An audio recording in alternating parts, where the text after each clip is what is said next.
Welcome back to the channel. After releasing my first commercial game, Sliding Glide, on Steam, I needed to come up with my next project. That is where this series, Road to Greatness, began. This series will follow my journey making a top-down zombie shooter where the main character is in fact a deer. After solidifying the general idea of the main character being a deer, I couldn't just start there. I had to figure out a critical problem. To truly capture the essence of being a deer and to fulfill this ambitious project, I had to go straight to the source and do some field research in the wild.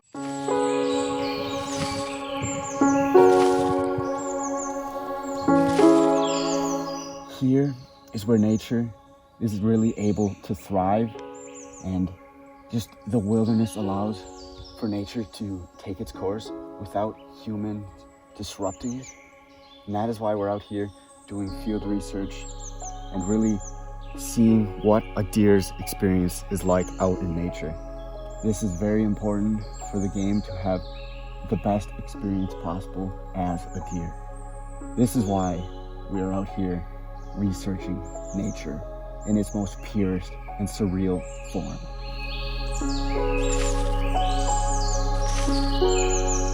After hours of observation, I finally secured an exclusive interview with one of the most reputable sources on deer knowledge.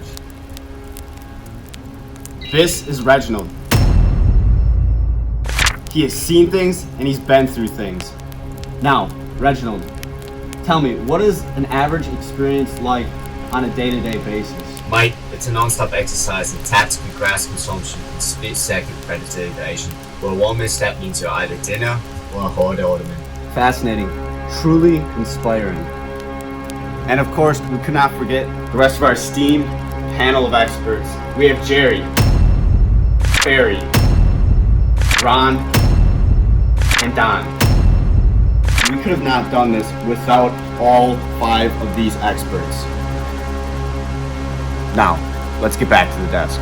I'm sure we'll be hearing and seeing from our deer experts throughout this project, but as stated before, my game, Sliding Glide, is on Steam right now. It would be greatly appreciated if you could go check it out. The link is in the description. Also, you're not going to want to miss the following episodes of this series, so go down and hit the subscribe button, as well as the notification bell, so you don't miss any of the next videos in this series. And while you're down there, hit the like button. But now, let's get into the video. A few moments later. Alright, this is my next game, my most ambitious project yet. You play as a deer, but not just any deer. A deer who made a deal with the devil. A deer cursed with fiery hell powers and a thirst for survival. And yes, I might be slightly inspired by my surroundings while adding some fictional elements. I mean, my last game, a squirrel with a magical sword. This one, a deer from hell. What's next? A raccoon who steals souls? I don't know, but let's be honest, it's definitely possible. Oh, you're making a game about a deer? Kid, you don't even know half. Them squirrels, they're up to something. And have you ever seen one blink? Exactly. Can't trust them.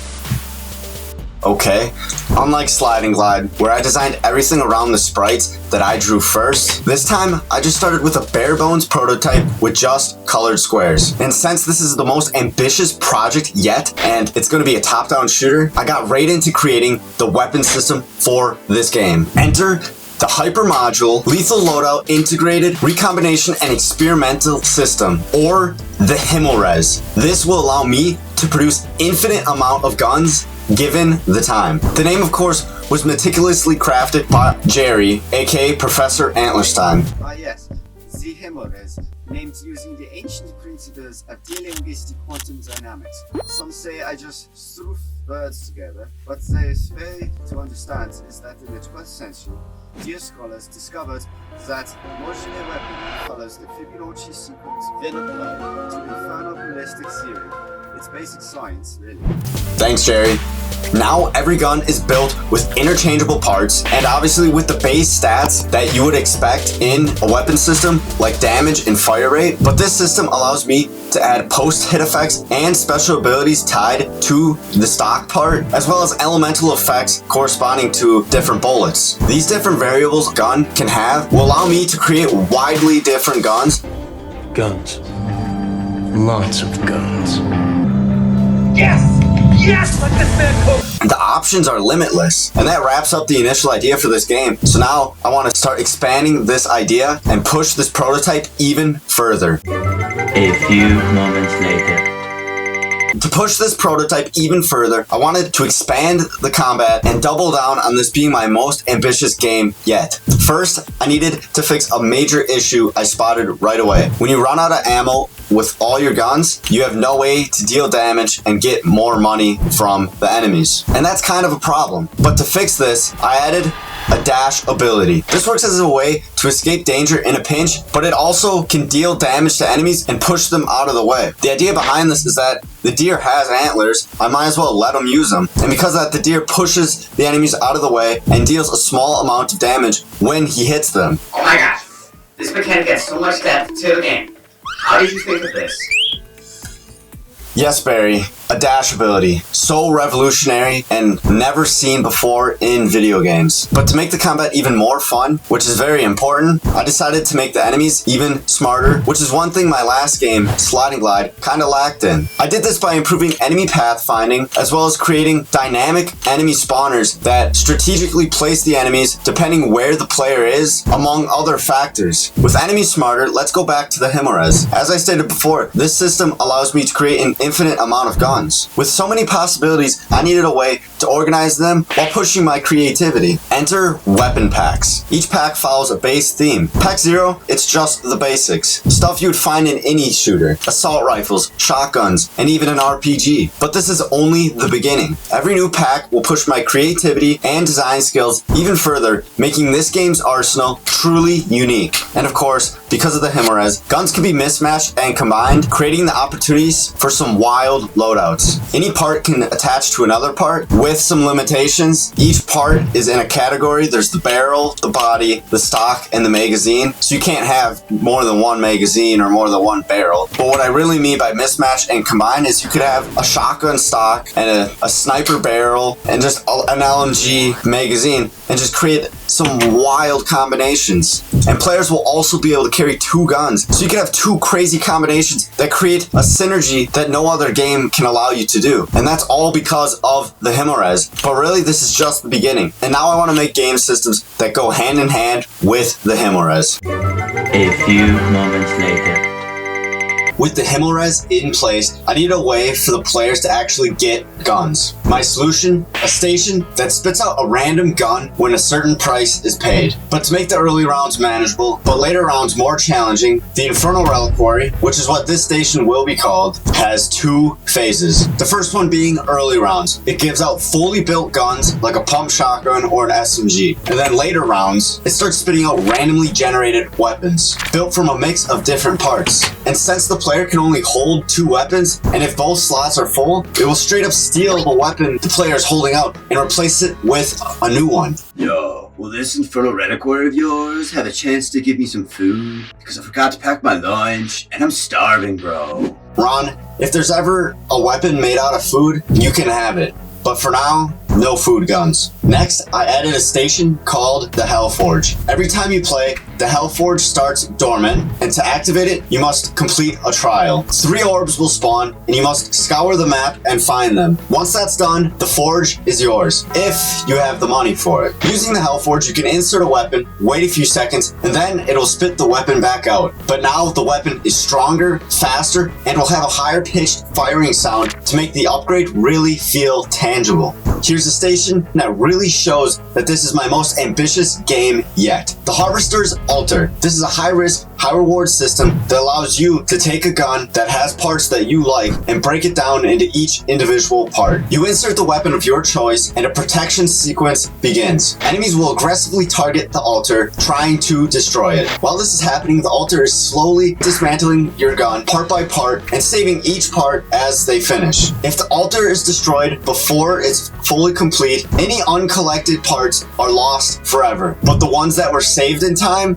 those are permanently yours. Boy, mate, this is a very gruesome end to these weapons. To think what they could have achieved, but I suppose we'll never know. Okay, Moving on. With weapons separated into individual parts, the only logical thing I could do next is add a loadout builder. This functions like a common loadout builder in other games, but with one major difference. You are not constrained by weapon archetypes. Want to slap a sniper stock on a pistol? Go for it. Need a shotgun barrel on an AR? Why not? And even with only 10 guns in the game so far, the number of combinations, 10,000. And now that players can build weapons in the menus with this loadout builder, I need a way for the player to buy these loadouts in game. That's where the Hive Crucible comes in. This station offers 3 randomly generated weapons similarly to the Infernal Reliquary, but it will also offer 2 of the 5 loadout weapons you have currently built. To keep things balanced, I designed a pricing system that calculates a weapon's price based off each part's stats and then adds it all together. But loadout weapons are 3 times the price of the randomly generated weapons just to keep things fair. The core gameplay loop is complete. Now it's time to bring the game to life with visuals, sound effects, and polish. A few moments later. I held off on adding visuals to make sure the core mechanics were solid. Making sure the game was actually fun came first. But now that these main systems are complete, it's time to bring the game to life. I started off by making the sprites for the main enemies, which of course is zombies. The style for these sprites is heavily inspired by the Enter the Gungeon protagonists. To avoid repetitive visuals, because there are going to be loads of zombies on the screen at later rounds, I decided to create the first batch of hair and outfits for these enemies. The outfits range from a bright orange prison jumpsuit to a grimy biker outfit. For hair, there's long, short, balding, and completely bald. More variants of outfits and hair will be coming at a later date just to add some more visual variety. Before we dive deeper into the visuals, I added some quality of life changes. The player now heals after a short delay, and enemies can now drop ammo, health, and extra money. All of this is meant to give the player a fighting chance at later rounds while keeping action smooth and satisfying. With those quick quality of life changes out of the way, next up for the visuals was the player sprites. Like I said earlier, the main character is a deer, but not just any deer. A deer that made a deal with the devil. And because of this deer has red fur and has antlers on fire. And of course, like all my other sprites, I made it in A sprite, which it looked pretty good in there, but it looked even better in Godot. Thanks to the glowing antlers, which give the impression that the antlers are actually on fire. Scientifically speaking, this is exactly what happens when a deer eats too many flaming hot Cheetos. Yes, Jerry. Nailed it. After having both the zombie sprite and the player sprite in game, I noticed that the player sprite does have a slightly different style from the zombies. I'll more than likely go back and tweak both of them for visual consistency, but for now, feel free to leave a comment down below on what you think about the sprite designs. And thankfully, the UI got a makeover too. It's no longer just floating numbers around the player. It's now cleaner, easier to read, and less distracting, keeping the focus on the gameplay while being informative. I also did the visuals for the stations, so let's break each of them down on their looks and lore. I did 3 out of the 4 stations, and the station I left out is the Harvester Altar, which I'm holding off on so I can focus more on my school's Spring Game Expo. That system won't be in the Expo build anyways. Firstly, the Infernal Reliquary, a stone box forged deep in hell, filled with the essence of fallen warriors from Tartarus, which is where the gun parts come from. Every full weapon blueprint from weapon packs, it belonged to someone, it has its own story, and it's up to you to figure out what that story is. And now to show what Hellforged tier your weapon has, I created 3 custom shaders. Each one adds a new texture and a subtle glow, giving each upgraded weapon its own demonic flair. With the Hellforged weapon shaders out of the way, now it's time to get into the actual Hellforge. Visually, it's a massive stone tablet with a dormant portal in its center. Once the 3 orbs are destroyed, it wakes up. Interact with it and the forge sucks your weapon in, enhancing it with raw demonic power before spitting it back out stronger than ever. And finally, the Hive Crucible, a decaying stone table covered in melted wax, honeycomb, and a pool of flowing honey and lava in its center. This ancient ritual site, once used by demons, was lost to time when it was buried in the Bee world and mutated by Hive biotechnology. Now, it's alive. It breathes, it remembers, and from its molten core, it produces blueprints, weapons of legend, long forgotten, and some whose stories are just beginning. A few moments later. That's everything I have to show for now, but this is only the beginning. I don't know where this road leads, but I know one thing. I'm giving this game everything I've got. The road to greatness starts now. If you want to come along for the ride, make sure you stick around because the next episodes will be packed with more updates, features, and reveals. If you enjoyed this video and want to see how this game evolves, make sure you go down and subscribe and maybe hit the like button while you're down there as well. You can even tell me in the comments what's the craziest gun idea you think I should add into the game. Your feedback means the world to me. And if you want to see what I learned making my last game, lessons that are definitely shaping this one, then go check out the video right here. Thank you for watching. This is RBC Mr. Rhodes signing off for now.